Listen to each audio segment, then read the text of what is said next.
Assalamualaikum sahabat sejuta kisah. Selamat datang penonton baru dan penonton setia. Bersiaplah untuk menyaksikan kisah yang bukan hanya menyayat hati, tapi juga mengguncang logika. Siang itu panas membakar. Di bawah bayang gedung tua dan jalanan berdebu, seorang pemuda gembel mendorong gerobak reotnya, tanpa tahu bahwa takdir sedang menunggu. Di balik semak dan bebatuan sungai yang sunyi, tergeletak seorang wanita hamil, tubuhnya luka, wajahnya pucat, dan nafasnya tinggal setipis benang. Tak satu pun manusia peduli. Kecuali satu, dia yang tak punya apa-apa, selain hati. Dan di sanalah semuanya berubah. Siapa sebenarnya wanita itu? Dan kenapa kehadirannya justru membuka rahasia besar yang terkubur dalam luka? Namun sebelumnya bagi yang beragama Islam saya sarankan untuk menuliskan sholawat Nabi Muhammad agar kelak sholawat ini menjadi saksi untuk mendapat syafaat di akhirat. Like dan subscribe ke channel ini sangat membantu menyebarkan dakwah Islam dan menjadi amal jariah. Matahari menggantung tinggi di atas kota yang keras. Teriknya memantul dari aspal retak dan genteng seng yang berkarat. Di antara lorong-lorong sempit yang pengap dan berbau, seorang pemuda gembel mendorong gerobak tua yang nyaris roboh. Namanya Dika. Usia 25 tahun, tubuh kurus dibalut kaos belel dan celana sobek di lutut. Tak ada keluarga, tak ada rumah. Yang ia punya hanya gerobak reot dan tekad untuk bertahan hidup dari botol, kardus, kaleng, dan sisa-sisa yang dibuang orang. Pagi itu, seperti biasa, Dika memulung sejak subuh. Hingga siang menggigit kulit dan membuat tengkuknya basah oleh peluh. Kakinya berhenti di sebuah area yang jarang ia datangi, dekat sungai kecil di pinggiran kota. Tempat itu sunyi, tak ada rumah, hanya suara gemericik air dan daun yang gugur. Lelah mendorong gerobak seharian, Dika memutuskan untuk duduk di bawah pohon besar di tepian. Ia menyeka keringat dengan lengan bajunya yang kotor, menghela napas panjang, menatap aliran sungai yang tampak tenang dan jernih. Namun ketenangan itu mendadak terganggu. Matanya menangkap sesuatu di antara semak dan bebatuan besar di tengah sungai. Seperti ada benda. Bukan benda. Tubuh. Dika menyipitkan mata. Jantungnya berdegup cepat. Perlahan, ia bangkit, menyusuri tepian sungai dengan langkah hati-hati. Dan saat ia cukup dekat, ia terpaku. Seorang wanita, terbaring lemah di antara batu-batu sungai. Basah kuyup, wajahnya pucat dan matanya tertutup. Tangan kirinya memeluk erat perut yang buncit. Ia sedang hamil. Dika terdiam.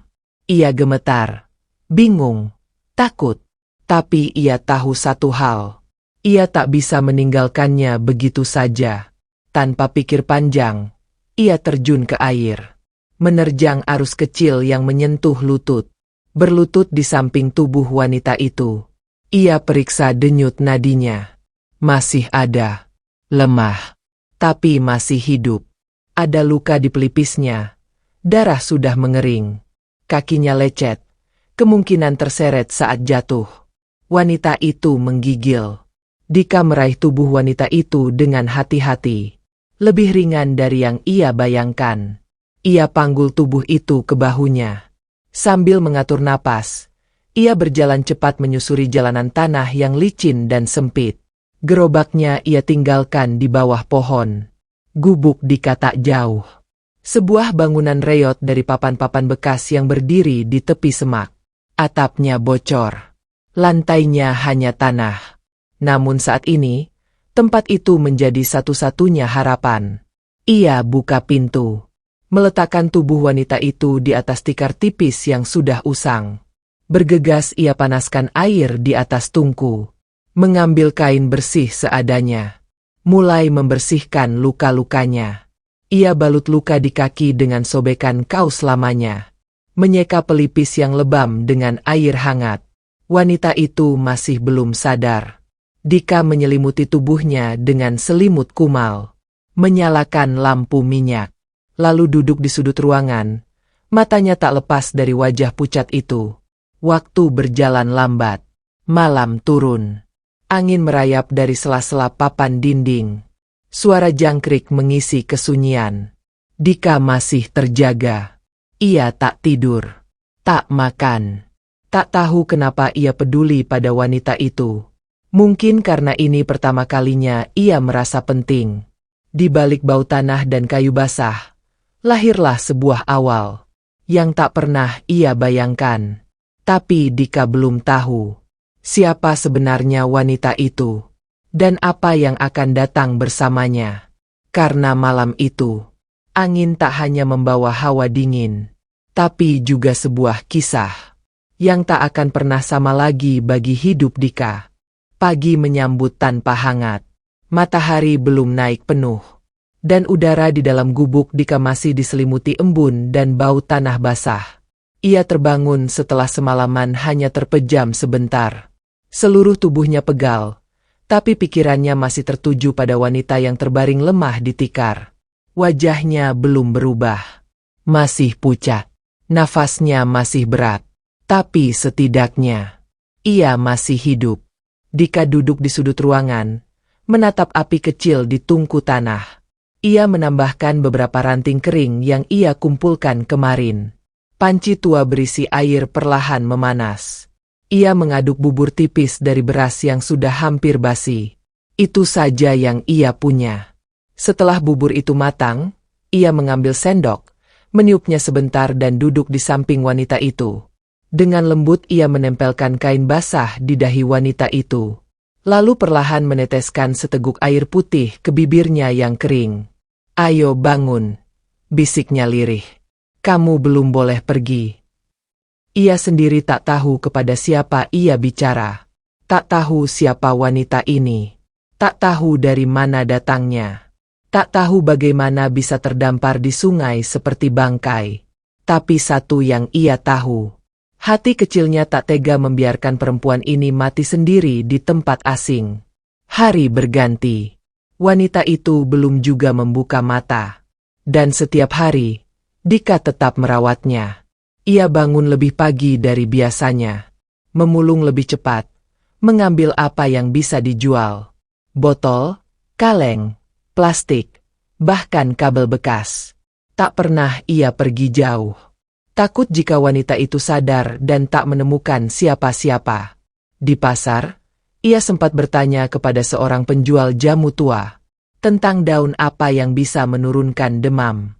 Penjual itu memberinya beberapa daun sirih dan serai kering. "Buat teh hangat, kasih minum sedikit-sedikit," katanya. Dika berterima kasih dengan senyum canggung. Lalu pulang secepat yang ia bisa.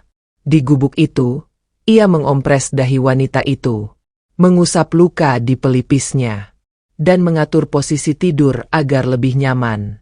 Setiap malam ia duduk di dekatnya, bercerita. Meski tak ada yang menjawab. "Hari ini aku nemu jam rusak," ucapnya sambil memperlihatkan jam dinding yang pecah kacanya. "Lumayan, aku bisa coba benerin. Iseng-iseng aja." Kemudian ia menatap wajah wanita itu dan berbisik, "Kamu pasti kuat. Aku yakin kamu bakal bangun." Dan pagi itu, keyakinan Dika terbukti. Di saat embun masih menempel di daun-daun, dan burung baru mulai bersiul dari atas pohon, wanita itu bergerak pelan. Dika yang sedang menyapu halaman kecil di depan gubuknya melihat tubuh di dalam bergerak. Ia terdiam, lalu segera masuk. Mata itu terbuka perlahan. Kedua bola mata yang sembab dan penuh bingung. Wanita itu mencoba duduk, tapi tubuhnya terlalu lemah. Dika segera menopangnya dengan bantal lusuh, menyodorkan segelas air hangat. "Kamu udah sadar?" tanyanya pelan. Wanita itu menatapnya lama. Wajahnya bingung. Lalu ia bicara, suara seraknya nyaris tak terdengar. "Aku, di mana?" "Di tempatku. Aku nemu kamu di sungai. Kamu pingsan, luka. Aku bawa kamu ke sini." Wanita itu menunduk. Matanya berkaca-kaca. Ia menyentuh perutnya yang masih membesar, seperti memastikan bahwa bayi di dalamnya masih selamat. Air matanya jatuh begitu saja. "Aku, Rini," bisiknya. "Makasih." Dika hanya menggeleng. Gak usah mikir apa-apa dulu. Yang penting kamu selamat. Hari-hari setelah itu berubah. Rini mulai bisa duduk, bisa makan bubur, bisa membersihkan luka sendiri. Meski masih harus banyak istirahat, ia mulai bicara. Di sela waktu mereka mulai banyak mengobrol. Tentang makanan, tentang masa kecil, tentang hal-hal kecil yang membuat mereka tersenyum, meski hidup tak pernah memberi banyak. Suatu sore, saat angin bertiup pelan, Rini duduk bersandar di dinding kayu. Dika sedang merapikan kaleng-kaleng yang ia kumpulkan. "Kamu, gak takut nolong orang asing?" tanya Rini tiba-tiba. Dika tertawa pelan. "Kalau aku gak nolong kamu, mungkin sekarang kamu udah gak ada. Lagi pula, kalau kita gak saling nolong, hidup ini cuma soal buang dan dibuang, kayak sampah." Rini menatapnya lama. Untuk pertama kalinya sejak tragedi itu, ia merasa aman.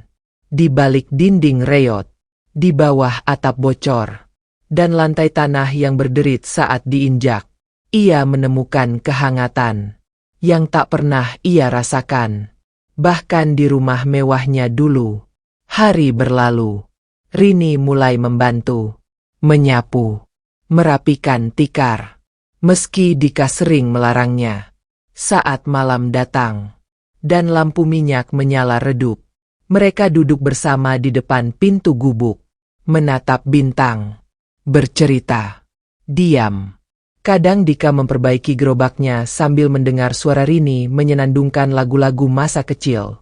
Dan malam itu, saat udara terasa lebih dingin dari biasanya, Rini bersuara lagi, pelan, seperti bisikan. "Dika." Dika berhenti memperbaiki sandal. Ia menoleh. "Iya." Butuh beberapa detik sebelum Rini melanjutkan. Ia menunduk, menarik napas, lalu mulai bicara. Suara bergetar. Kata demi kata yang tertahan bertahun-tahun. "Aku belum pernah cerita. Kenapa aku bisa sampai di sungai itu?" Dika diam. Ia tak menjawab. Hanya menatap. Menunggu. Rini mengusap air matanya. Lalu memulai. "Suamiku meninggal 3 bulan lalu. Kecelakaan, mobilnya terguling. Aku gak tahu kalau aku hamil waktu itu. Setelah dia pergi, semuanya berubah. Ayahku sedang tugas keluar kota. Aku tinggal di rumah sama ibu tiri. Dari dulu dia gak pernah suka aku. Tapi sejak suamiku mati, dia jadi makin kejam." Suara Rini gemetar. Tapi ia terus bercerita. Kata-katanya tajam. Dia mulai bawa orang-orang asing ke rumah. Aku takut. Aku mulai jarang keluar kamar. Aku merasa dia ingin aku pergi. Dan ternyata aku benar. Suatu pagi, aku keluar sebentar buat cari udara. Aku ngerasa ada yang ngikutin aku. Lalu semuanya gelap. Terakhir yang aku ingat, aku pingsan. Dan pas sadar, aku ada di sungai itu. Luka, dingin. Aku kira aku bakal mati. Air matanya tak terbendung lagi. Dika duduk lebih dekat, menatapnya dalam-dalam. Dengan suara pelan, ia hanya berkata, "Tapi kamu gak mati. Kamu masih hidup. Kamu kuat." Rini mengangguk pelan, menatap Dika, dan berkata, "Kalau bukan karena kamu, mungkin aku udah gak ada. Aku gak tahu gimana cara balas kebaikanmu." Dika menggeleng. "Gak perlu balas. Aku cuma lakuin apa yang menurutku benar." Dan malam itu, untuk pertama kalinya, Rini tersenyum. Senyum kecil. Masih dibalut luka. Tapi jujur. Dan hangat. Di tengah sunyi yang tak lagi menakutkan. Dua hati yang porak-poranda mulai menemukan arah yang sama. Matahari mulai naik pelan dari balik rimbunan pohon di tepi sungai. Suasana di gubuk reot itu mulai terasa hangat. Udara pagi menyelinap masuk lewat celah dinding papan, membawa bau tanah dan embun. Rini duduk bersandar di dinding, memeluk perutnya yang mulai membesar. Di dekat tungku, Dika sedang meniup api. memasak air untuk membuat teh serai yang ia racik dari daun-daun pasar. Suasana sunyi. Tapi bukan sunyi yang menakutkan, melainkan sunyi yang memeluk. Hari-hari mereka kini punya irama sendiri. Dika akan memulung pagi-pagi, menjelajahi gang, pasar, dan tempat sampah besar di belakang toko, mengumpulkan botol, besi tua, atau kardus bekas. Lalu sebelum siang benar-benar terik, ia pulang, menemani Rini, membawakan makanan. Kadang hanya singkong kukus atau bubur, tapi semuanya terasa cukup. Rini sudah mulai bisa berjalan pelan, membersihkan tikar, menyapu lantai tanah, kadang mencuci baju mereka di sungai meski Dika melarangnya. "Kamu istirahat aja, nanti aku yang kerjain," ucap Dika. Rini hanya tersenyum, tak menjawab, dan tetap mencuci dengan hati-hati. Mereka tertawa bersama, makan bersama, diam bersama. Dan di sela kesunyian itu, ada sesuatu yang tumbuh. Pelan, tanpa nama. Dika tak pernah mengucapkannya. Begitu pula Rini. Tapi sorot mata mereka berubah. Cara Rini menatap Dika saat ia sibuk memperbaiki gerobaknya. Cara Dika melihat Rini saat ia menyapu dengan tubuh yang lelah tapi tetap tersenyum. Semua menyimpan rasa yang belum berani ditunjukkan. Malam itu, setelah makan seadanya, Dika duduk di ambang pintu. Lampu minyak menyala redup di dalam. Sementara di luar, bintang-bintang terlihat terang di langit. Rini menyusul, membawa 2 cangkir teh hangat. Ia duduk di sebelah Dika, memeluk lutut. Diam sejenak. "Dika," ucapnya pelan. "Iya." "Pernah gak kamu mikir, hidupmu bakal berubah?" Dika tertawa kecil. "Tiap hari aku mimpi makan enak, mimpi tidur di kasur empuk, mimpi jadi orang penting. Tapi ya gitu, tiap bangun aku tetap sama, gembel dengan gerobak usang." Rini menatap wajah Dika, mencari kejujuran yang tak dibuat-buat, dan ia menemukannya di setiap kata yang keluar tanpa beban. "Aku juga dulu mikir hidupku baik-baik aja," ucap Rini. "Aku punya rumah besar, ayah yang sayang, suami yang baik. Lalu semuanya hilang." Dika menatapnya, tak berkata-kata. Ia hanya mendengarkan. Dan disitulah kekuatannya. Mendengar, tanpa menghakimi. Rini melanjutkan. "Tapi, sejak di sini, walaupun semuanya sempit, kotor, sederhana, aku ngerasa, ini pertama kalinya aku gak sendirian." Dika menunduk. Ia menahan napas. Karena ada sesuatu di dadanya yang tiba-tiba menghangat. Tapi ia tak berani bicara. Ia takut. Karena dunia belum pernah mengajarinya bagaimana rasanya dicintai. Hari-hari berlalu. Perut Rini makin besar. Dan langkahnya makin pelan. Dika kini lebih sering di rumah. Menemani Rini. Menyiapkan makan. Menjemur pakaian. Suatu sore, saat senja mulai turun, dan suara jangkrik mulai terdengar dari balik semak, Rini duduk di lantai, mengelus perutnya yang bergerak pelan. Dika sedang mengikat kardus bekas. "Dika." "Ya." "Aku pengen pulang." Kata-kata itu menggantung. Angin berhenti. Suara jangkrik pun seolah mereda. Dika berhenti mengikat. Ia menatap Rini. Dalam diam, Rini melanjutkan. "Ayahku pasti khawatir. Dia gak tahu aku hidup atau mati. Aku pengen dia tahu semuanya. Tentang Ibu Tiri, tentang bayi ini, tentang yang sebenarnya terjadi." Dika menarik napas panjang. Ia tahu ini akan datang. Sejak hari Rini sadar, ia tahu ada satu hal yang belum selesai. Dika bangkit, mendekat, duduk di samping Rini. "Kalau itu yang kamu mau, aku antar." Rini menatapnya. Mata mereka bertemu.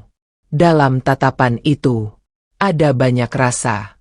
Rasa terima kasih.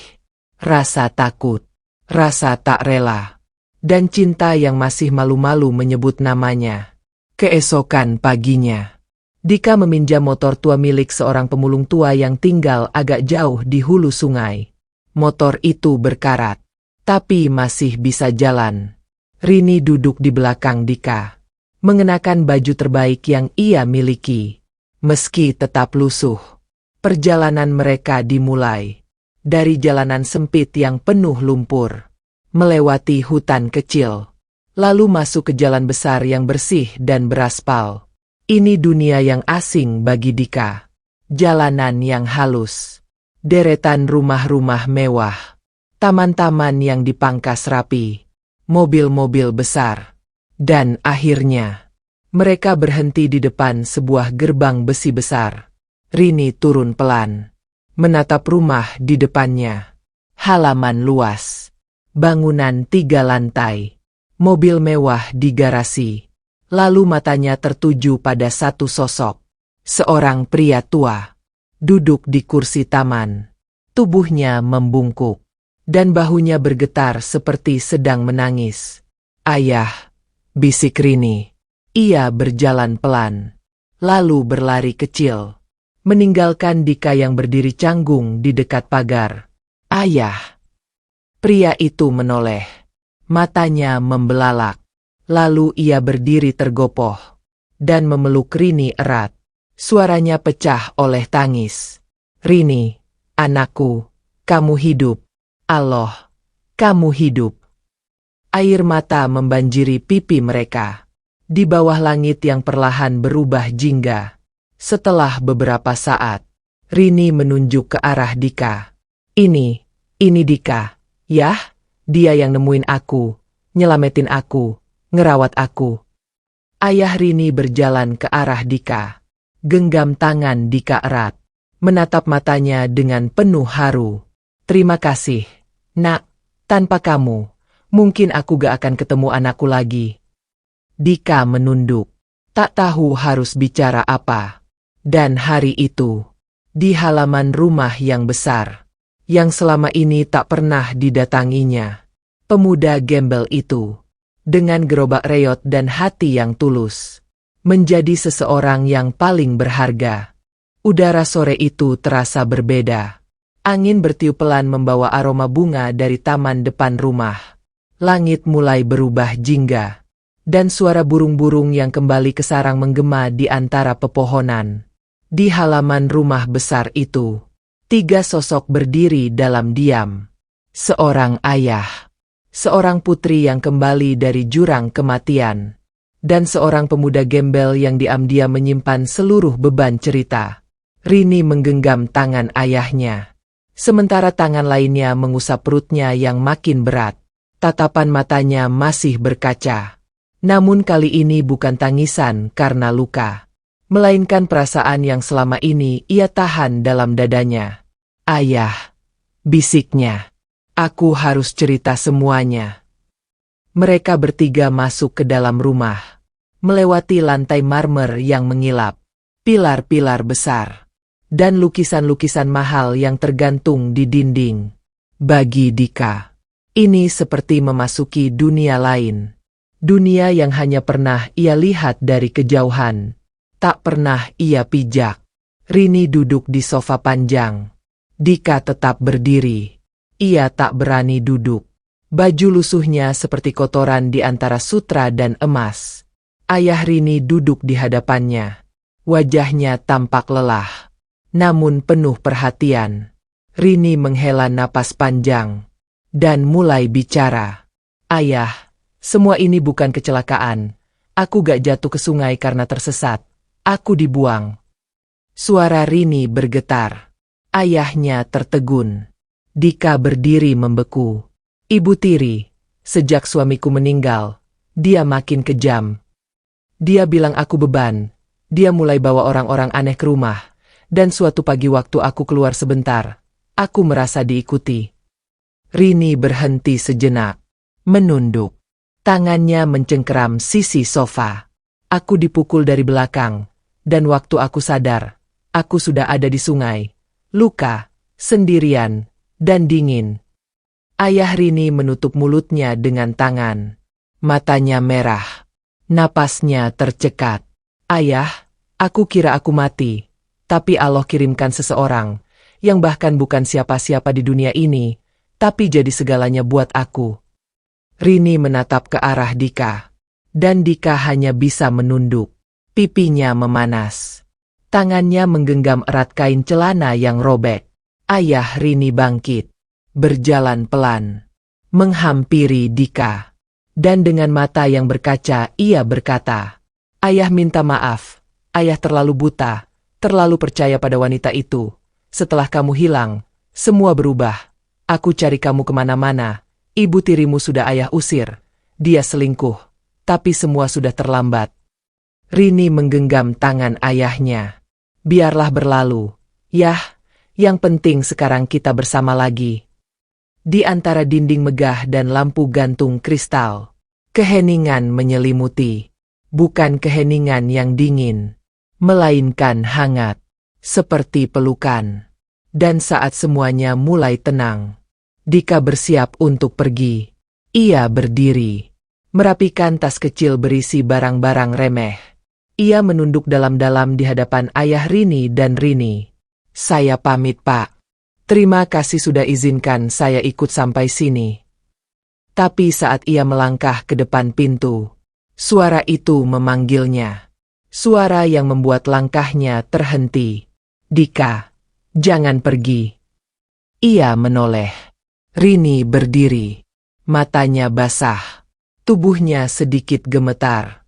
Tangannya menggenggam udara seolah berusaha menarik Dika kembali. "Aku ingin kamu tetap di sini. Tinggal bersamaku." Kata-kata itu jatuh begitu saja. Dan seluruh ruangan mendadak sunyi. Dika membeku di tempat. Jantungnya berdegup keras. Matanya mencari tempat untuk bersembunyi. Ia menunduk.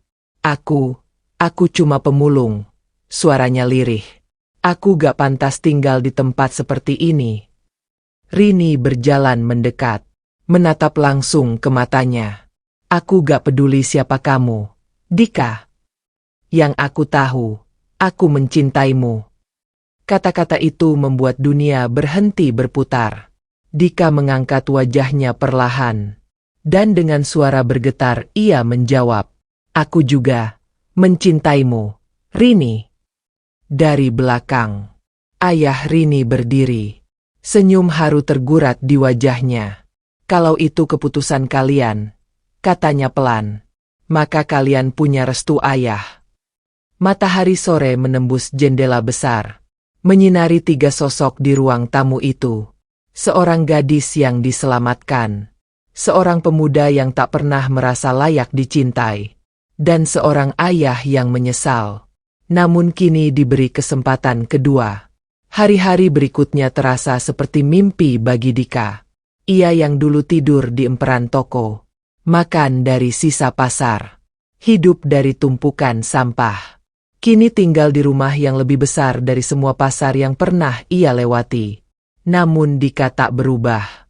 Ia tetap bangun pagi, tetap membantu membersihkan halaman, bahkan sering bicara dengan tukang kebun tentang pompa air yang rusak, tentang pagar yang karatan, tentang akar yang menyumbat saluran air. Rini menjalani kehamilannya dengan semangat. Ayahnya menyewa dokter pribadi dari kota. Dan setiap malam sebelum tidur, Dika akan memijat kakinya yang bengkak, membacakan dongeng sederhana yang ia pelajari dari cerita-cerita para orang tua di jalan. Dan suatu malam, di beranda yang sejuk, di bawah langit bertabur bintang, Rini bersandar pada bahu Dika. "Kadang aku masih gak percaya kamu nyata," katanya pelan. Dika tertawa kecil. "Kalau aku mimpi, berarti kamu mimpi buruk dong. Soalnya waktu kita ketemu, kamu hampir mati." Rini mencubit pelan lengannya. "Tapi kamu penyelamatku, dan calon ayah dari anakku." Dika terdiam. Ada satu hal yang selama ini mengganjal di hatinya, namun belum pernah ia ucapkan. "Rini, aku bukan orang yang pantas buat kamu. Aku gak punya pendidikan, gak punya keluarga, Masa laluku cuma sampah. Rini menggenggam tangannya erat. Tapi kamu punya hati. Itu yang gak semua orang punya. Kamu nyelamatin aku. Waktu semua orang buang aku. Dika menatap matanya. Dan untuk pertama kalinya, ia benar-benar merasa layak dicintai.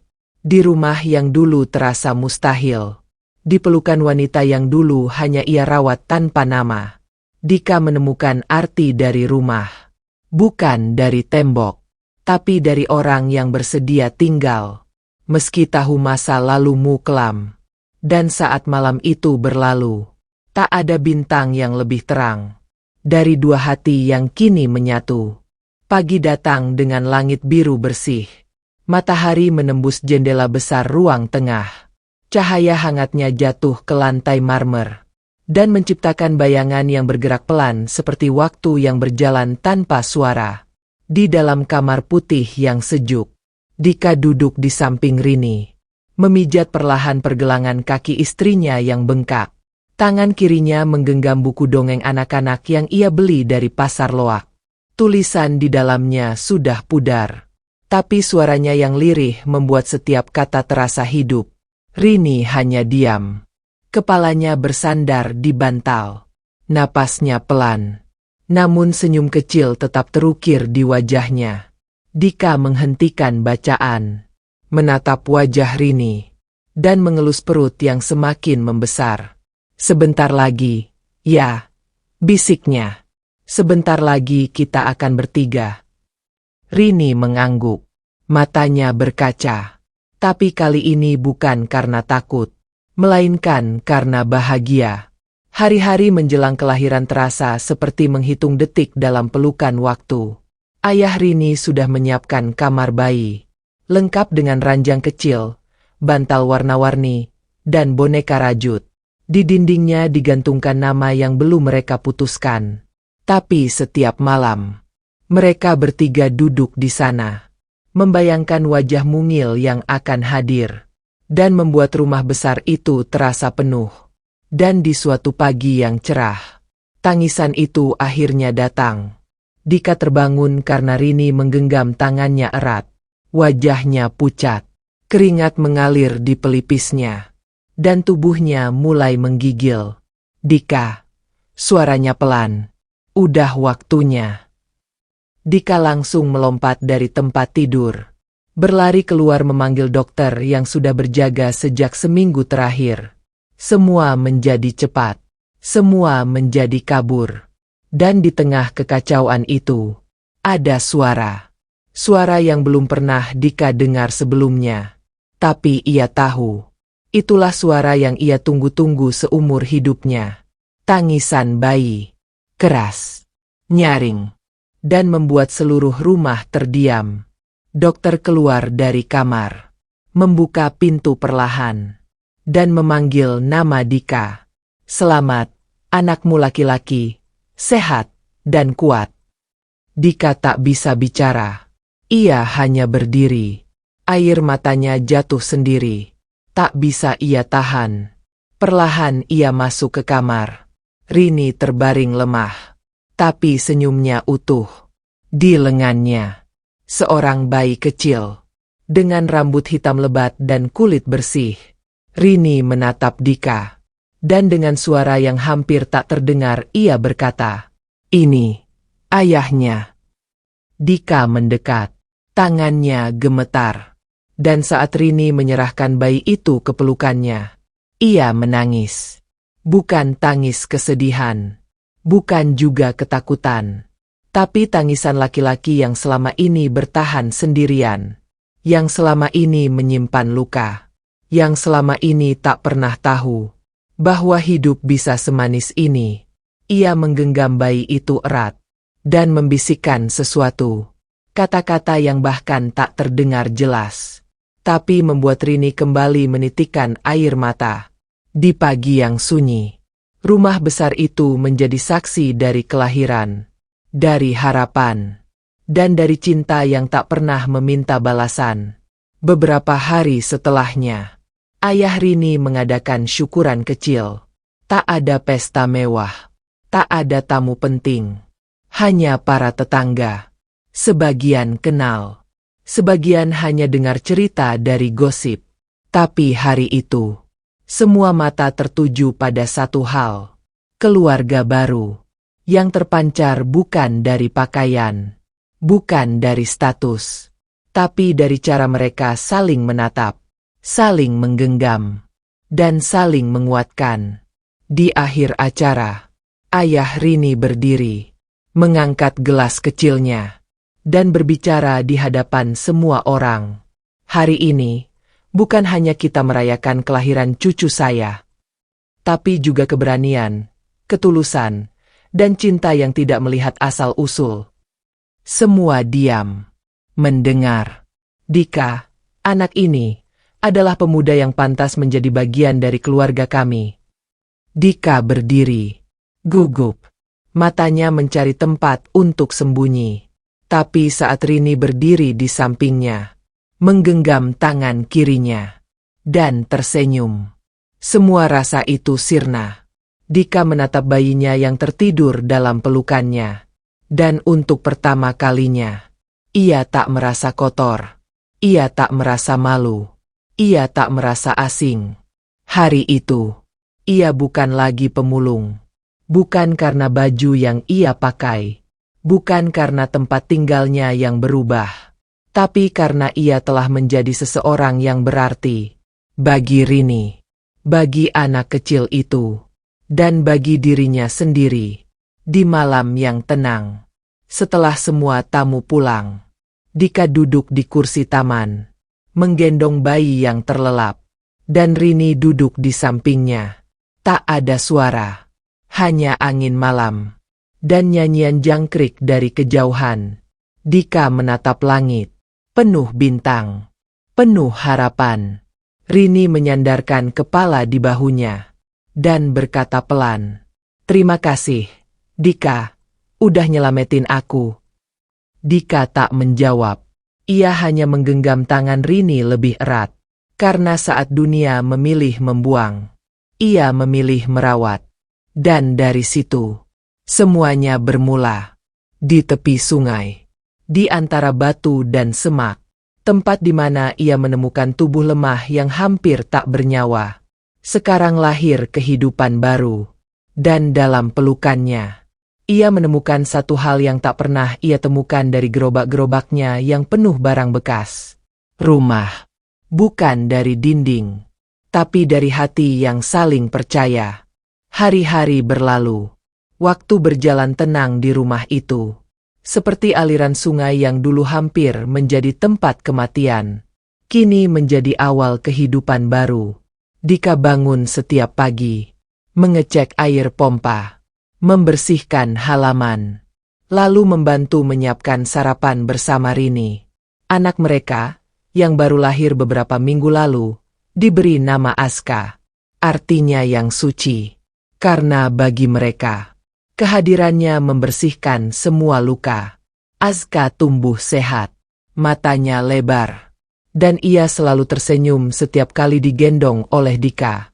Kadang menangis di tengah malam. Tapi itu justru menjadi saat-saat yang membuat Dika merasa paling hidup. Tak pernah ia bayangkan. Dari seorang pemulung jalanan. Yang tidur di emper toko dan makan dari sisa kantin. Ia kini memegang botol susu. Menggendong bayi mungil. Dan mendengar suara tawa dari perempuan yang dulu ia temukan dalam keadaan sekarat. Namun seperti halnya hidup. Tak pernah ada ketenangan yang abadi. Suatu siang, Dika sedang merapikan gerobak tuanya yang kini disimpan di belakang rumah. Bukan untuk dipakai. Hanya sebagai pengingat. Tentang siapa ia dulu. Tentang dari mana ia datang. Ia membuka salah satu kotak kayu. Berisi barang-barang lamanya. Baju sobek. Sepotong sendok aluminium. Dan senter rusak. Di bawahnya, sebuah foto usang. Foto seorang anak kecil dan wanita paruh baya. Ibunya. Dan dirinya saat kecil. Ia menatap foto itu lama. Lalu duduk di tanah. Terdiam. Dari belakang, Rini datang membawa minuman dingin. Ia duduk di sebelah Dika. Kamu gak pernah cerita tentang keluargamu, ucap Rini pelan. Dika menoleh, lalu tersenyum pahit. Aku sendiri bahkan lupa wajah ayahku. Rini menunduk, tak ingin memaksa. Tapi Dika melanjutkan. Waktu aku umur 6 tahun, ibuku sakit. Kami tinggal di rumah petak kecil di pinggiran pasar. Setiap malam aku dengar dia batuk terus. Tapi aku gak ngerti apa-apa.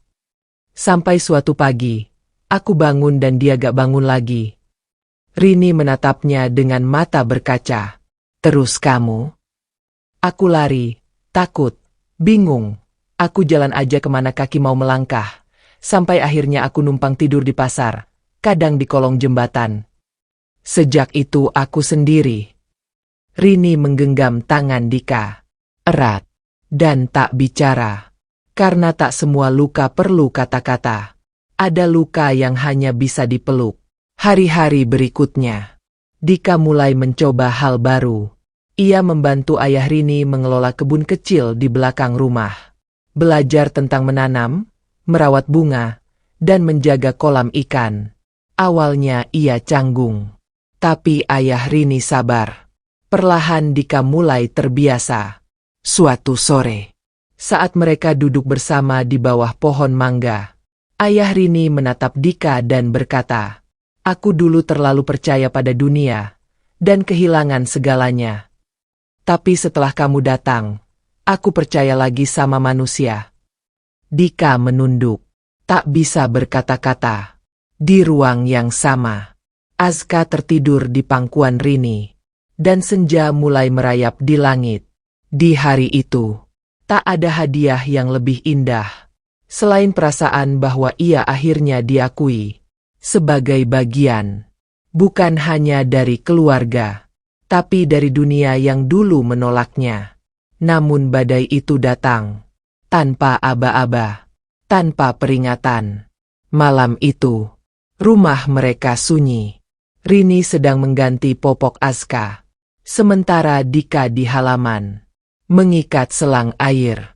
Dari pagar datang sebuah mobil mewah, hitam, mewah, dan berhenti perlahan. Dika berdiri, bingung. Pagar terbuka otomatis. Keluar seorang wanita, anggun. Rambutnya disanggul rapi, tubuhnya dibalut pakaian mahal. Dan di belakangnya, seorang pria muda berjas hitam. Wanita itu berjalan mendekat, menatap Dika dari ujung kaki hingga kepala, lalu tersenyum sinis. Jadi ini, pemulung yang katanya jadi menantuku. Dika mengernyit, bingung. Rini mendengar suara dan keluar dari dalam rumah. Wajahnya langsung pucat. Bu, suaranya nyaris tak keluar. Ya, itu ibu tirinya. Perempuan yang membuangnya ke sungai. Perempuan yang hampir merenggut nyawanya. Ibu tirinya melangkah masuk, tanpa diundang, tanpa permisi. Lalu berdiri di tengah ruang tamu. Aku dengar kamu hidup, katanya. Dan ternyata bukan cuma hidup, tapi juga tinggal di sini, dengan anak jalanan. Ayah Rini keluar dari kamarnya, dan begitu melihat wanita itu, wajahnya langsung menegang. Kenapa kamu datang ke sini? Tanyanya tegas. Ibu tiri Rini tertawa pelan. Aku hanya ingin lihat, apakah anak yang kamu buang sudah jadi ratu di rumah ini? Kamu gak punya hak bicara, balas sang ayah.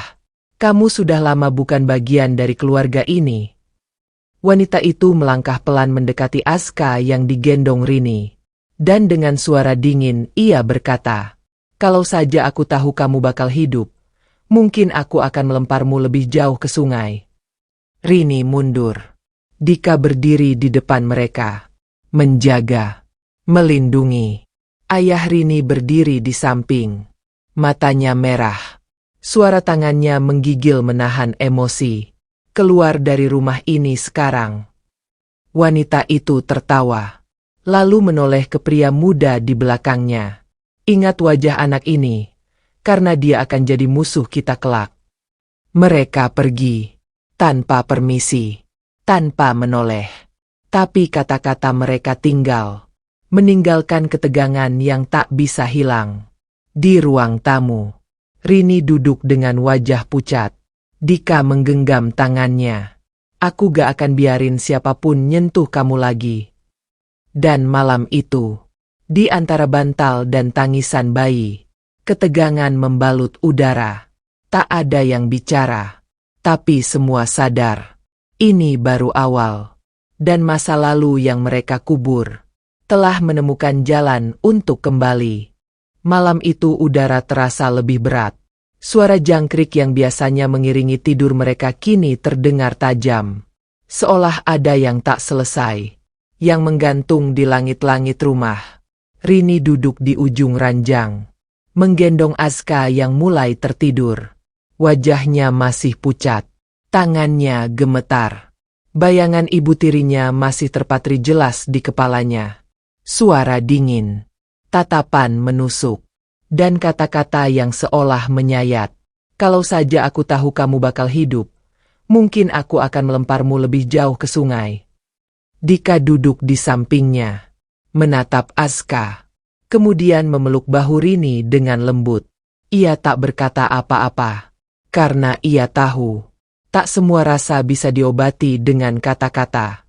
Ayah Rini berdiri di depan jendela, menatap gelap yang menggantung di luar. Tangannya bersedekap, pikirannya melayang jauh.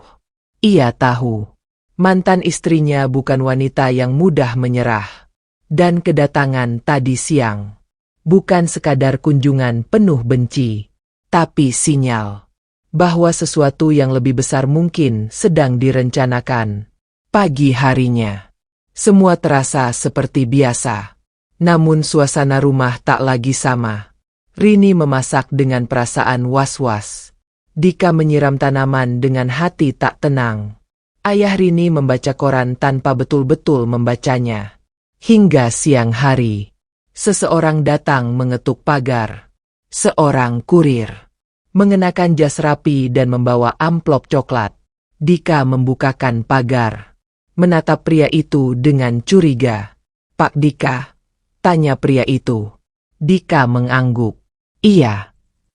Ini untuk Anda, dari kantor pengacara Guntur dan rekan. Dika mengambil amplop itu. Tangannya tiba-tiba dingin. Pengacara? Ia membawa surat itu ke dalam dan membacanya bersama Rini dan ayahnya. Isi surat itu singkat, namun cukup membuat mereka terdiam. Mantan istri dari tuan rumah, Nyonya Wulan, mengklaim hak atas sebagian aset rumah ini dan mengajukan gugatan warisan atas nama keluarga almarhum suaminya. Rini menutup mulutnya. Ayahnya menggebrak meja. Ini gila. Suaranya bergetar. Dia sudah aku talak secara sah. Dan dia sudah mengambil bagian hartanya sendiri bertahun-tahun lalu. Dika duduk diam, membaca surat itu berulang kali, menyadari bahwa semua ini adalah kelanjutan dari dendam, dari kegagalan, dan dari kejahatan yang belum selesai. Seminggu kemudian, surat kedua datang, lebih tebal, berisi berkas tuntutan hukum dan pemberitahuan bahwa mereka harus hadir di pengadilan dalam waktu 2 minggu. Rini mulai sulit tidur. Bayinya sering terbangun karena rasa gelisah yang dirasakannya. Dika mencoba tetap kuat, menjadi penopang, menjadi bahu. Namun jauh di dalam, ia pun takut. Ia tahu, hukum seringkali tak berpihak pada mereka yang pernah jadi tak bernama. Di hari ketiga, ayah Rini menghubungi seorang pengacara tua, teman lamanya, yang dulu pernah membantu dalam sengketa bisnis. Pak Farid namanya. Datang dengan wajah tenang dan suara berat. Duduk di ruang tamu, membuka dokumen demi dokumen, lalu menatap mereka semua. Secara hukum, ini memang bisa dipatahkan, ucap Pak Farid. Tapi mereka punya kuasa, pengaruh, dan uang untuk memperpanjang proses ini berbulan-bulan, bahkan bertahun-tahun. Ayah Rini mengangguk, matanya tajam. Aku tidak akan menyerah, Dia sudah hampir membunuh anakku. Sekarang dia ingin ambil rumah ini? Tidak. Rini hanya menunduk. Tak ingin menatap siapa-siapa.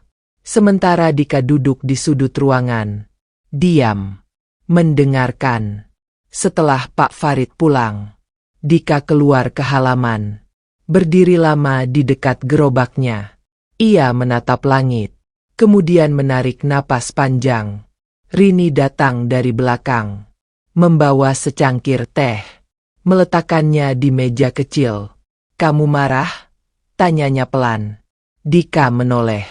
Menggeleng. Enggak. Aku cuma takut. Takut apa? Takut kamu kehilangan semua ini. Karena aku. Rini mendekat. Berdiri di hadapannya. Menatap matanya. Dika, kalaupun rumah ini diambil, harta ini dicuri, bahkan kalau kita harus tidur di tikar lagi, aku gak akan nyalahin kamu. Dika menunduk. Air matanya nyaris tumpah. Tapi ia tahan. Ia genggam tangan Rini. Dan berkata lirih. Kalau kita harus mulai lagi dari awal, aku siap, asalkan kamu tetap di sampingku. Malam itu, di balik dinding rumah yang mulai terasa seperti benteng yang dikepung, dua hati itu mengikat janji dalam diam. Tanpa upacara, tanpa saksi, hanya cahaya lampu gantung, dan tangis bayi kecil yang tertidur di antara mereka. Beberapa hari kemudian, mereka datang ke pengadilan, duduk di bangku kayu panjang, bersama pengacara mereka, dan menghadapi wanita yang dulu pernah membuang nyawa ke sungai, Nyonya Wulan, dengan riasan tebal, berpakaian mahal, tersenyum seolah ia sedang menonton pertunjukan. Sidang berjalan alot, bukti demi bukti dibuka, saksi demi saksi dipanggil, dan saat tiba giliran Rini berbicara, ruang sidang hening. Ia berdiri, mengenakan gamis sederhana, dan bicara dengan suara lirih namun jelas. Saya bukan wanita yang sempurna, saya pernah hampir mati, dibuang oleh orang yang duduk di ruangan ini. Dan sekarang, setelah saya membangun hidup saya kembali, dia datang lagi, dengan tuntutan, dengan ancaman. Tapi saya tidak takut, karena saya tidak sendiri. Saya punya anak, suami, dan ayah saya yang kini percaya bahwa cinta bukan tentang darah, tapi tentang siapa yang bersedia tinggal saat semua orang pergi. Semua diam. Bahkan Nyonya Wulan tak tersenyum lagi. Dan dari kursi pojok, Dika menggenggam tangan Rini erat, seolah menegaskan, mereka sudah siap, apapun hasilnya. Karena rumah bukan hanya bangunan, tapi hati yang saling menjaga, saling menggenggam, dan saling bertahan. Ruang sidang itu dingin. Meski siang hari, AC menyala penuh, dan suara sepatu para pengacara terus berdenting di lantai marmer. Hakim belum masuk. Semua orang menunggu. Rini duduk tegak. Di sampingnya Dika menggenggam tangannya. Hangat, tenang. Meski di dalam dada, semuanya bergemuruh. Ayah Rini duduk di belakang mereka. Wajahnya tegas. Mata menatap lurus ke depan. Di sisi seberang, Nyonya Wulan duduk santai. Kakinya disilangkan. Wajahnya penuh kemenangan. Di sebelahnya duduk pria muda. Anak dari pernikahannya dengan suami barunya. Ia tampak bosan. Mengotak-atik ponsel. Tiba-tiba, pintu terbuka. Dan hakim masuk. Semua berdiri. Ketukan palu terdengar. Dan persidangan dimulai. Pengacara Nyonya Wulan memulai. Membacakan dokumen. Mengajukan klaim bahwa rumah tersebut seharusnya masuk dalam daftar warisan bersama. Dan bahwa Rini sebagai anak perempuan tidak layak mendapat bagian penuh karena dianggap tidak sah. Karena telah keluar dari rumah tanpa izin. Semua mata tertuju pada hakim. Wajahnya tak menunjukkan emosi apapun. Hanya mencatat. Lalu giliran Pak Farid, pengacara Rini, dengan suara tenang dan tegas. Ia membacakan dokumen talak, dokumen pembagian harta, dan bukti transfer besar yang diterima Nyonya Wulan beberapa tahun lalu. Semua data lengkap, semua tertata rapi. Dan ini adalah bukti transfer terakhir dari klien kami kepada Nyonya Wulan. Jumlahnya cukup besar, dan saat itu, klien kami secara resmi melepas seluruh kewajiban terhadap mantan istrinya. Nyonya Wulan tersenyum tipis, menyilangkan tangan, seolah tak peduli. Lalu hakim memanggil saksi, seorang mantan pembantu rumah tangga, wanita tua yang dulu pernah tinggal di rumah itu. Namanya Bu Minten. Wajahnya keriput, tapi suaranya masih tegas. Saya yang menemukan noda darah di lantai dekat tangga belakang, katanya.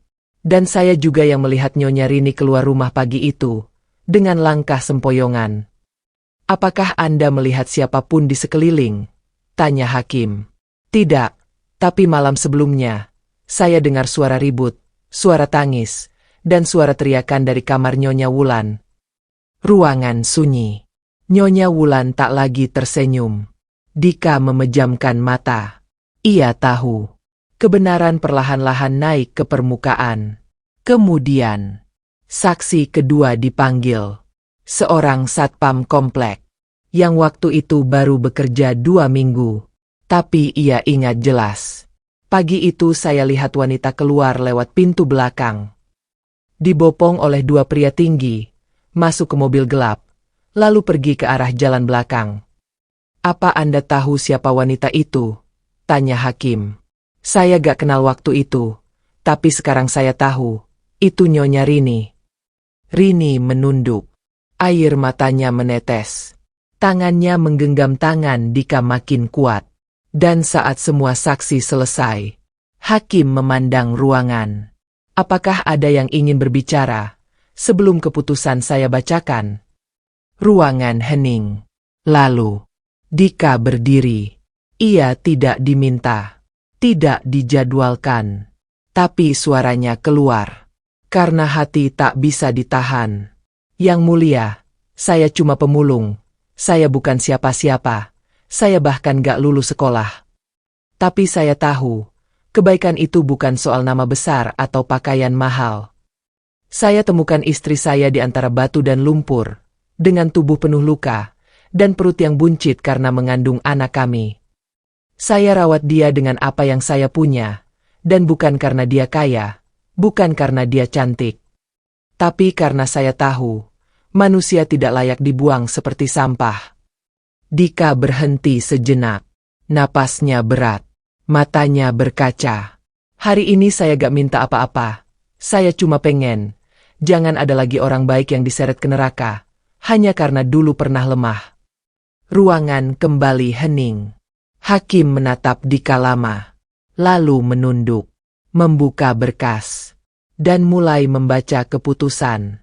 Setelah mempertimbangkan semua bukti, saksi, dan dokumen hukum, maka gugatan atas aset rumah dan harta yang diajukan oleh pihak penggugat, Nyonya Wulan, ditolak secara keseluruhan. Pihak tergugat, Rini dan ayah kandungnya, berhak atas rumah dan seluruh aset yang disengketakan. Persidangan ditutup. Ketukan palu terdengar, dan dunia seperti terdiam. Rini menangis. Ayahnya menghela napas panjang. Dika hanya duduk, tak mampu bicara. Nyonya Wulan berdiri, melempar tas ke bahu, dan berjalan keluar tanpa bicara. Semua orang berdiri. Beberapa tersenyum. Beberapa hanya menatap. Tapi di antara semuanya, ada satu keluarga kecil, yang akhirnya bisa bernapas lega. Di luar gedung, hujan turun. Gerimis membasahi trotoar, tapi Rini tak peduli. Ia berjalan di bawah hujan, menggendong Aska. Dika memayunginya dengan jaket lusuhnya, dan mereka berjalan berdampingan. Ayah Rini di belakang, tersenyum, menatap mereka, dan tahu, perjuangan belum berakhir. Tapi hari ini adalah kemenangan kecil. Dan bagi Dika, yang dulu dianggap bukan siapa-siapa. Hari ini, ia adalah kepala keluarga, penjaga cinta, dan pelindung dari segalanya. Hujan turun sepanjang perjalanan pulang. Angin membawa aroma tanah basah, dan langit menggelap lebih cepat dari biasanya. Mobil tua yang mereka sewa melaju perlahan menembus kabut senja. Di dalamnya, Rini tertidur dengan Aska di pelukannya. Sementara Dika menyandarkan kepala ke jendela, menatap titik-titik air yang menari di kaca. Ayah Rini duduk di depan, menutup mata. Bukan karena lelah, tapi karena pikirannya berputar. Tentang masa lalu, tentang kesalahan, dan tentang kesempatan kedua. Saat mereka tiba di rumah, lampu-lampu taman sudah menyala. Cahaya kuningnya memantul di genangan air. Rini turun lebih dulu, menggenggam tangan Dika.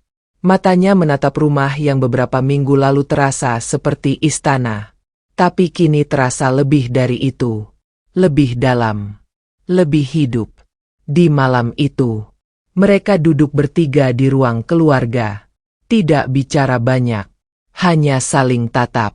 Dan dalam diam, mereka tahu. Mereka baru saja melewati badai. Dan masih berdiri. Keesokan paginya, Dika bangun lebih awal. Seperti biasa. Ia menyapu halaman, membersihkan dedaunan yang jatuh setelah hujan semalam. Di belakang rumah, gerobaknya masih ada, penuh karat. Roda kanannya bengkok, dan catnya mengelupas. Ia menatap benda tua itu lama, lalu berjalan ke gudang, mengambil kuas dan sebotol cat putih. Satu persatu, ia mulai mengecat ulang gerobak itu. Menghapus karat, menutup luka, bukan karena ingin memakainya lagi, tapi karena ia ingin menyimpan sebagian kecil dari siapa dirinya dulu. Rini keluar, membawa segelas teh hangat. Ia berdiri di samping Dika, dan tersenyum. "Kamu beneran masih mau simpan itu?" tanyanya. Dika tertawa kecil. "Iya, ini bukan sekadar gerobak. Ini saksi, waktu Allah tunjukkan padaku, bahwa yang dianggap tak berharga, bisa menyelamatkan nyawa orang." Rini mendekat, menyandarkan kepalanya di bahu Dika. "Dan orang itu, juga menyelamatkan aku." Mereka duduk di bawah pohon mangga. Angin bertiup pelan, dan suara Aska yang tertawa dari dalam rumah, menjadi musik paling indah di pagi itu. Hari-hari setelahnya, rumah itu tak lagi sekadar bangunan mewah. Ayah Rini membuka kebun kecil di belakang, mengajak Dika menanam sayuran. Rini mulai menjahit kembali, membuat pakaian bayi dari kain-kain sisa yang ia kumpulkan. Dan suatu sore, saat Aska mulai belajar merangkak, ayah Rini duduk bersama mereka di beranda. Ia membawa kotak kayu kecil, usang, terkunci. "Dika, Rini," katanya pelan. "Ada satu hal yang belum pernah aku tunjukkan pada siapapun." Ia membuka kotak itu, dan di dalamnya ada surat-surat lama, foto hitam putih, dan sebuah buku catatan dengan tulisan tangan. "Ini warisan dari kakekku," ucap sang ayah. "Bukan harta, bukan emas, tapi kisah." Ia menyerahkan buku itu kepada Dika. "Aku ingin kamu yang menyimpannya." Dika terkejut. "Saya?" Ayah Rini mengangguk. "Iya, karena kamu yang paling tahu arti kehilangan, dan kamu yang paling paham arti merawat." Dika membuka buku itu perlahan. Di halaman pertama tertulis, "Dalam hidup, manusia tidak dikenal karena hartanya, tapi karena siapa yang ia selamatkan dari gelap, dan siapa yang ia ajak berjalan dalam terang." Rini membaca tulisan itu, dan menangis pelan. Dalam buku itu, ada kisah perjuangan keluarga mereka, tentang masa perang, tentang kehancuran, dan tentang bagaimana seorang petani miskin membangun segalanya dari nol. Semua itu kini diwariskan pada Dika. Bukan karena ia anak kandung, bukan karena ia berpendidikan, tapi karena ia menjaga sesuatu yang tak bisa dibeli, hati. Sejak hari itu, Dika mulai mencatat kisah mereka. Tentang sungai tempat ia menemukan Rini. Tentang malam-malam dingin. Tentang gerobak. Tentang bayi kecil yang kini tumbuh sehat. Setiap malam, ia menulis di ruang belakang. Dengan lampu kecil. Dan pena bekas yang diberikan Azka saat ulang tahun pertamanya. Dan tanpa ia sadari, kisah itu mulai tersebar. Ayah Rini diam-diam memperlihatkan tulisan itu ke temannya. Seorang guru. Lalu guru itu mengirimkannya ke temannya yang bekerja di penerbit. Dan dalam beberapa bulan, buku pertama Dika diterbitkan. Judulnya sederhana. Di Sungai Aku Temukan Hidup. Buku itu tak meledak. Tak masuk rak bestseller. Tapi satu persatu, orang mulai membacanya. Menangis. Tersentuh. Dan dari sana, Dika mulai dikenal. Bukan sebagai penulis hebat. Bukan sebagai motivator. Tapi sebagai pemuda gembel. Yang menyelamatkan wanita hamil di antara batu dan lumpur. Setiap kali ia diundang untuk bicara, ia selalu berkata hal yang sama. Saya bukan orang baik. Saya hanya melakukan apa yang menurut saya benar. Dan Allah yang melanjutkan sisanya. Rini selalu mendampinginya. Duduk di deretan penonton. Membawa Azka yang kini mulai belajar membaca. Dan saat semuanya mulai berjalan tenang, Dika menatap langit malam dari beranda rumah.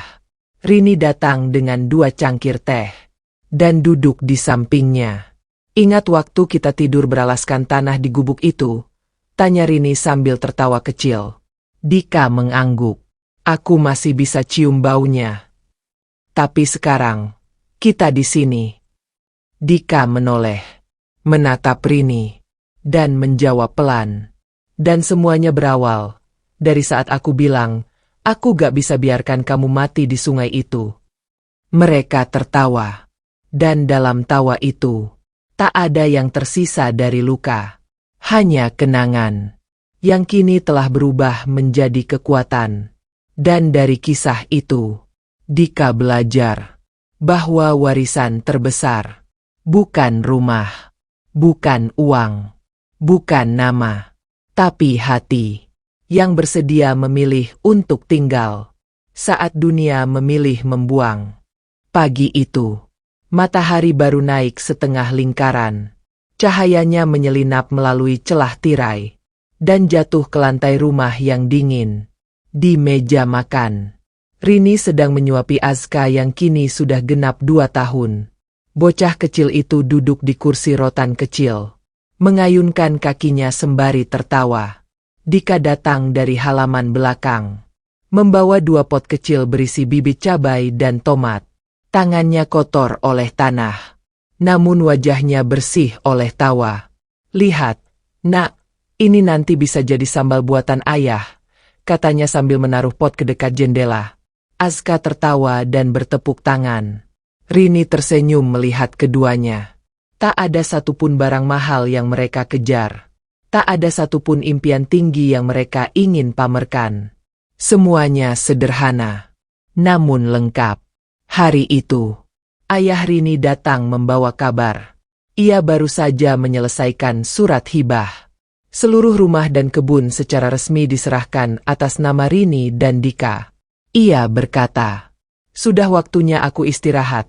Yang membangun rumah ini bukan tanganku saja, tapi hati kalian yang membuatnya hidup. Rini meneteskan air mata, memeluk ayahnya erat. Sementara Dika hanya menunduk dan memegang tangan mertuanya. Sejak hari itu, ayah Rini memutuskan untuk tinggal di rumah yang lebih kecil dekat masjid. Katanya, ia ingin lebih dekat pada waktu, lebih dekat pada sunyi, dan pada Allah. Maka tinggallah mereka bertiga di rumah itu. Dika, Rini, dan Azka. Pada suatu malam, Rini duduk di ruang tamu. membaca ulang tulisan-tulisan Dika, yang kini sudah menjadi 3 buku. Semua dicetak sederhana, tanpa promosi, tanpa sorotan, tapi dibaca oleh banyak orang, disalin, diceritakan ulang. Bahkan diajarkan di beberapa sekolah desa sebagai bacaan moral dan empati. Rini melihat ke arah luar jendela, di mana Dika sedang duduk di bangku panjang dekat taman. Ia sedang menjahit sandal Azka yang talinya lepas. Rini menghampiri, duduk di sebelahnya. "Aku baca lagi tulisan kamu," ucapnya pelan. "Dan?" tanya Dika sambil tetap menunduk ke sandal kecil itu. "Aku ngerasa semua ini memang bukan kisah tentang aku. Bukan tentang kamu. Tapi tentang kita yang tak menyerah." Dika berhenti menjahit, menoleh ke arah Rini, dan tersenyum kecil. Lalu berkata, "Kita bukan orang yang sempurna. Tapi kita cukup untuk satu sama lain." Mereka duduk diam beberapa saat. Angin malam mengayunkan daun-daun pohon. Suara kodok dari parit belakang rumah sesekali terdengar. Rini menyandarkan kepalanya di bahu Dika, dan berkata, "Dulu aku kira rumah itu tembok dan atap. Sekarang aku tahu, rumah itu ada di tangan yang gak melepaskan." Dika mengecup keningnya. Dan malam itu, seperti malam-malam sebelumnya, berakhir tanpa mewah, namun penuh makna. Tahun demi tahun berlalu. Azka tumbuh jadi anak yang cerdas. Ia sering bertanya tentang gerobak tua yang masih disimpan di belakang rumah. "Itu punya ayah waktu ayah masih belum punya apa-apa," jawab Dika suatu sore. "Tapi sekarang ayah punya semuanya, kan?" tanya Azka dengan mata bulatnya.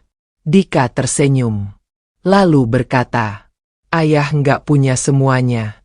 Ayah cuma punya kamu dan ibumu. Dan itu cukup." Suatu hari, Rini mendapat undangan dari sekolah Azka. Diminta datang untuk acara kelas yang membahas orang paling berjasa dalam hidup. Ia datang bersama Dika, duduk di barisan kursi belakang. Ketika giliran Azka naik ke panggung, ia membawa foto tua, foto Dika, sedang mendorong gerobak. Dengan suara lantang ia berkata, "Ini ayahku. Dulu dia bukan siapa-siapa. Orang-orang lihat dia dan bilang dia sampah. Tapi ayahku menemukan ibuku waktu semua orang buang dia. Ayahku yang ngasih hidup ke aku." Semua guru diam. Beberapa menunduk. Beberapa terisak. Dika menggenggam tangan Rini. Tak berkata. Hanya menatap ke depan. Dan dalam hatinya, ia tahu. Ia sudah pulang. Pulang dari gelap. Pulang dari luka. Pulang dari rasa tak layak. Dan sekarang, ia tinggal di tempat di mana cinta bukan hanya kata, tapi pilihan. Pilihan untuk tetap tinggal. Meski badai datang. Meski gelap menutupi langit. Meski dunia bilang, "Kamu tak layak untuk apa-apa." Sebab dalam setiap hati yang pernah ditinggalkan, ada ruang kosong, yang hanya bisa diisi oleh satu hal, keberanian untuk menyelamatkan. Bukan karena harus, tapi karena itu benar. Dan kisah ini, bukan ditamatkan dengan akhir bahagia, tapi diteruskan, dalam kehidupan yang penuh dengan makna. Di sungai yang dulu jadi tempat dibuang. Di sanalah cinta mereka bermula. Dan hingga kini, gerobak itu masih ada.